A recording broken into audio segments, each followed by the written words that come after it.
നമസ്തേ, സ്വാഗതം. ബി2 ഓർഗാനിക്സിൻ്റെ 180ാമത് എപ്പിസോഡിലേക്ക്. നമ്മൾ ഔഷധ സസ്യങ്ങളെയാണ് സാധാരണ പരിചയപ്പെടുത്താറ്. ഇന്ന് അതിൽ നിന്ന് വ്യത്യസ്തമായിട്ട് ലോകത്തിലെ ഏറ്റവും വലിയ ഓർക്കിഡ് വിഭാഗത്തിൽ പെടുന്ന ഗ്രമറ്റോഫൈല വിഭാഗത്തിൽ ഏകദേശം 13ഓളം ഇനം ഓർക്കിഡുകളാണ് ആ ഒരു ജനുസിൽ വരുന്നത്. അപ്പോൾ അതിൽ ഒരു ഓർക്കിഡിനെയാണ് ഇന്ന് പരിചയപ്പെടുത്തുന്നത് കേട്ടോ. ഇതിൻ്റെ പൂങ്കുലകൾക്കുള്ള ഒരു പ്രത്യേകത എന്താണെന്ന് വെച്ച് കഴിഞ്ഞ് കഴിഞ്ഞാൽ ഏകദേശം 1.5-2.5 മീറ്ററിൻ്റെ അടുത്ത് വലുപ്പം ഉണ്ടായിരിക്കും. വളരെ വലുതായിരിക്കും. നിറയെ പൂക്കൾ തുറ്റി വളർന്നിട്ടുള്ള ഒരവസ്ഥയായിരിക്കും. നല്ല മണം ഉണ്ടായിരിക്കും കേട്ടോ.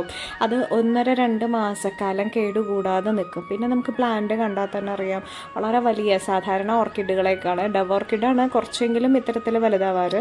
ഇത് ഡവ് ഓർക്കിഡിനെ പോലെ തന്നെ വളരെ കരുത്തോടെ വലുതായിട്ടാണ് വളരുന്നത്. ഇതാണ് ഗ്രമാറ്റോഫൈലം കേട്ടോ. വളരെ ഭംഗിയുള്ള പൂക്കളാണ്. ഓർക്കിഡ് പ്രേമികൾക്കും അല്ലാത്തവർക്കും അറിയാനൊരവസരം. നമ്മൾ ഇത്തരത്തിലുള്ള ഔഷധ സസ്യങ്ങളെ പറ്റിയിട്ടും അതേപോലെ നമ്മുടെ പ്രൊഡക്റ്റുകളെ പറ്റിയിട്ടുമുള്ള ഒരു വീഡിയോ സീരീസാണ് ഇറക്കാറ്. അതിൽ പ്രധാനമായിട്ട് നമ്മൾ ഔഷധ സസ്യങ്ങളെ പറ്റിയിട്ടും നമ്മുടെ ചുറ്റുപാടുള്ള സസ്യങ്ങളെ പറ്റിയിട്ട് പരിചയപ്പെടുത്തുന്നതാണ്. ഏകദേശം 200 എപ്പിസോഡിൻ്റെ അടുത്ത് എത്തിക്കഴിഞ്ഞു. അപ്പോൾ കാണാത്തവർ നമ്മുടെ ബി2 ഓർഗാനിക്സിൻ്റെ YouTube channel, Instagram page, Facebook പേജൊക്കെ ഉണ്ട്. അപ്പോൾ ജസ്റ്റ് ഒന്ന് പോയിട്ട് നോക്കുക. നമുക്ക് ഒരുപാട് ഇൻഫർമേറ്റീവായിട്ടുള്ളതാണ് നമ്മുടെ ഈ ഇത്തരത്തിലുള്ള സസ്യങ്ങളെ പരിചയപ്പെടുത്തലും അതുപോലെ തന്നെ വളരെയധികം പ്യുവർലി ഓർഗാനിക് ആയിട്ടുള്ള നമ്മുടെ പ്രോഡക്റ്റുകളെ പറ്റിയിട്ടുള്ള പരിചയപ്പെടുത്തലാണ് അടുത്തതായിട്ടുണ്ടാവാറ്. അപ്പോൾ രണ്ടും നിങ്ങൾ കാണുക. നിങ്ങളുടെ സപ്പോർട്ടുകൾ, ഇത്രയും നിങ്ങൾ തന്ന സപ്പോർട്ടാണ് ഇതുവരെ എത്തിച്ചത്. ഇനിയും തുടർന്ന് പ്രതീക്ഷിക്കുന്നു.